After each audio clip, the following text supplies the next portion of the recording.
Good morning all of you. आज हम एलएफई की इम्पोर्टेंट क्वेश्चन से रिलेटेड थर्ड ई लेक्चर की क्लास ले रहे हैं, जो कि रिलेटेड है कॉरपोरेशन एक्ट से। आज का जो हमारा क्वेश्चन है होने वाला है वो है रिलेटेड है कॉरपोरेशन से, और जिसके अंदर हम कंपनीज एक्ट पढ़ेंगे और उसके कुछ जनरल प्रोविजंस भी डिटेल में पढ़ेंगे।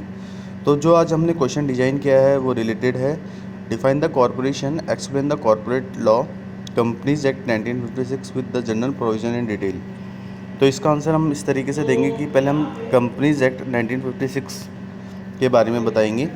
The companies act 1956 is administrated by the government of India through the ministry of corporate affairs and the offices of registrar of the companies, official liquidators, public trustee, company law board, director of inspection etcetera.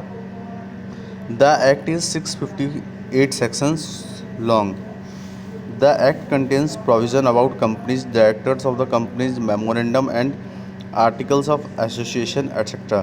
This Act states and discusses every single provision required or may need to govern a company. It mentions what type on companies, their differences, constitution, management, members, capital, how should she share, how should the shares should be issued, debentures, registration of charge. At the end of the act, it concludes that the about winding up of a company, discussing the situation of a company needs to be winded up.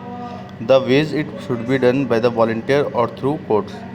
जो company act है हमारा 1956, वो हमारी government of India द्वारा administrate किया जाता है, जो कि मिनिस्ट्री ऑफ कॉर्पोरेट अफेयर्स और जो भी रजिस्ट्रार ऑफ कंपनीज़ के ऑफिसेज है और ऑफिशियल लिक्विडेटर्स और पब्लिक ट्रस्टी और कंपनी लॉ बोर्ड और डायरेक्टर ऑफ इंस्पेक्शन के थ्रू किया जाता है, और इनको जो एडमिनिस्ट्रेशन की जाती है वो गवर्नमेंट ऑफ इंडिया द्वारा की जाती है। ये एक्ट के अंदर 658 सेक्शन हैं जो बहुत लॉन्ग हैं। इस एक्ट के अंदर कुछ कंटेंट्स हैं कंपनीज़ के प्रोविजंस के रिगार्डिंग, जिसके अंदर डायरेक्टर्स ऑफ कंपनीज़ के मेमोरेंडम और कंपनीज़ के आर्टिकल्स ऑफ एसोसिएशन रिलेटेड हैं। इस एक्ट के स्टेट से हम ये डिस्कस करते हैं कि जो भी एवरी सिंगल है प्रोविज़न जो रिक्वायर हैं कंपनी को गवर्न करने के लिए, वो इसके अंदर इंक्लूडेड हैं। इससे ये मेंशन होता है कि कंपनी किस तरीके से अपना काम करती है, क्या क्या डिफरेंसेस हैं, क्या क्या कॉन्स्टिट्यूशन है कंपनीज़ के, क्या क्या मैनेजमेंट है, क्या मेंबर्स हैं, क्या कंपनीज़ के क्या क्या कैपिटल की रिक्वायरमेंट होती है, और किस तरीके से कंपनी अपने शेयर्स को इशू करती है, जो कि रिलेटेड होते हैं उनके डिवेंचर से। जो भी रजिस्ट्रेशन चार्ज होता है वो भी इस एक्ट के अंदर हमें बताया जाता है, जो कि एक्ट के एंड में हमें कॉन्क्लूड करना पड़ता है कि हमें कंपनी किस तरीके से वाइंड अप और की जा रही है। इसके डिस्कशन के अकॉर्डिंग जो कंपनी की जो सिचुएशन की जो नीड होती है उनको वाइंड अप किया जाता है। इन वे के थ्रू एक वॉलंटियर होते हैं जो कि कोर्ट के थ्रू इस एक्ट के अंदर अपना वर्किंग करते हैं। अब हम पढ़ रहे हैं provisions of the act. Article 3 of the act describes the definition of a company, the types of companies that can be formed, example public, private holding, subsidiary, limited by shares, unlimited, etc. Further on in Article 10E, it explains about the constitution of board of the company. It explains the company's name, the jurisdiction, tribunals, memorandums, and the changes that can be made. Article 26 and the further on explanation about the article of association of the company, which is very important part when forming a company, and various amendments that can be made. Article 53 to 123, it explains about the shares, the shareholder, their rights. It explains about debenture, share capital, their procedure and powers with the company. Article 146 to 251, it explains about the management and administration of the company and provisions, registered offices and name. Article 252 to 323 elaborates on the provision of duty, parts, responsibilities and liability of the directors in the company, which is a very integral part of the company when it is formed. Article 391 to 409 explains about the abbreviation, the prevention and observation of the companies. Article 425 to 560, it explains the procedure of winding up of a company, the preventions, the rights of the shareholders, creditors, methods of liquidation, compensation provided, and ways of the winding up of the company. Article 591 and further on explains about the setting up companies outside India and their fees and registration procedure and all.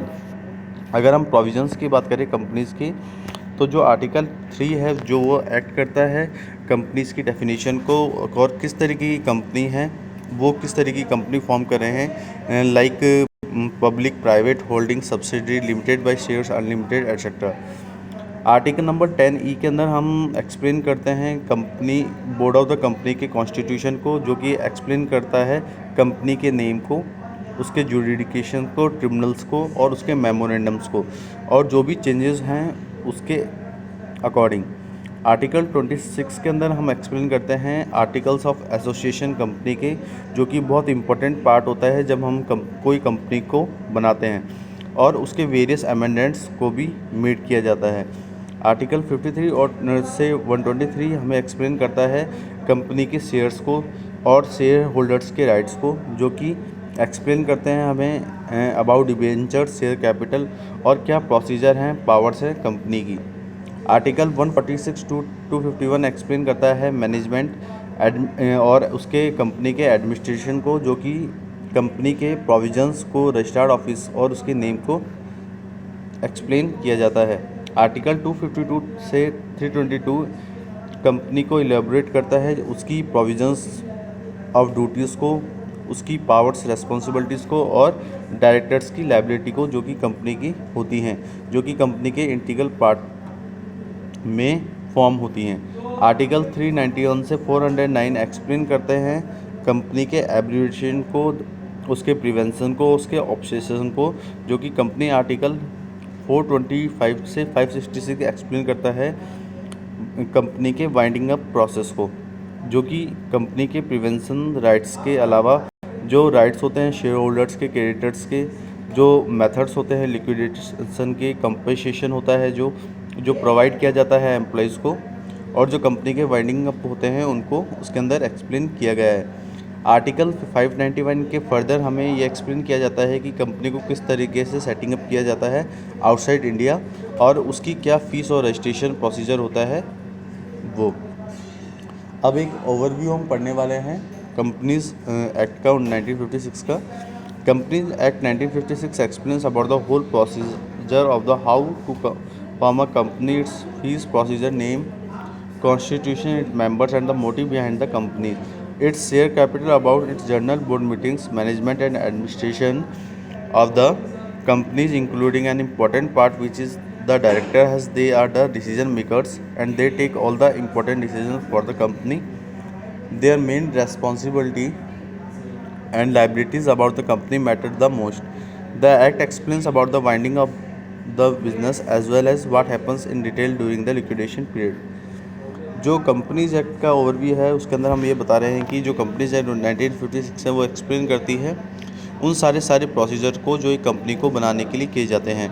उसके अंदर उसकी फ़ी procedure क्या है, company का क्या नाम है, क्या कॉन्स्टिट्यूशन है, उसके अंदर कितने मेंबर्स हैं और क्या मोटिव है उस कंपनी को बनाने का, और उसके अंदर क्या शेयर कैपिटल है, कितने शेयर कैपिटल कंपनी उसके अंदर लगा रही है, उसके जनरल बोर्ड मीटिंग्स कौन कौन हैं, मैनेजमेंट और उसका एडमिनिस्ट्रेशन कंपनी का क्या क्या है, ये सारी चीज़ उसके अंदर कंपनीज एक्ट के अंदर इंक्लूड की जाती है, जो कि इम्पोर्टेंट पार्ट होता है।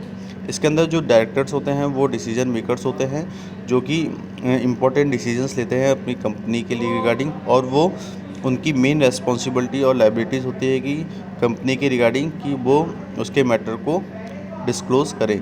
जो एक्ट है वो हमें ये एक्सप्लेन करता है कि कंपनी को किस तरीके से वाइंडिंग किया जाता है और बिज़नेस को किस तरीके से रन किया जाता है, और इसके हैपन से हम ये बता सकते हैं कि हमारे कंपनी का लिक्विडेशन पीरियड क्या होगा।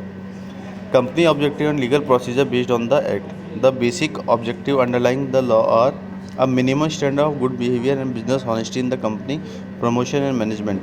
अगर हम बेसिक ऑब्जेक्टिव्स की बात करें इस लॉ के रिगार्डिंग, तो उसमें पहला जो पॉइंट है वो ये होगा कि जो मिनिमम स्टैंडर्ड है हमारी कंपनी के गुड बिहेवियर और बिजनेस ऑनेस्टी का, उसके प्रमोशन और मैनेजमेंट से related. Due recognition of the legitimate interest of shareholders and creditors and of the duty of management not to prejudice to jeopardise those interested.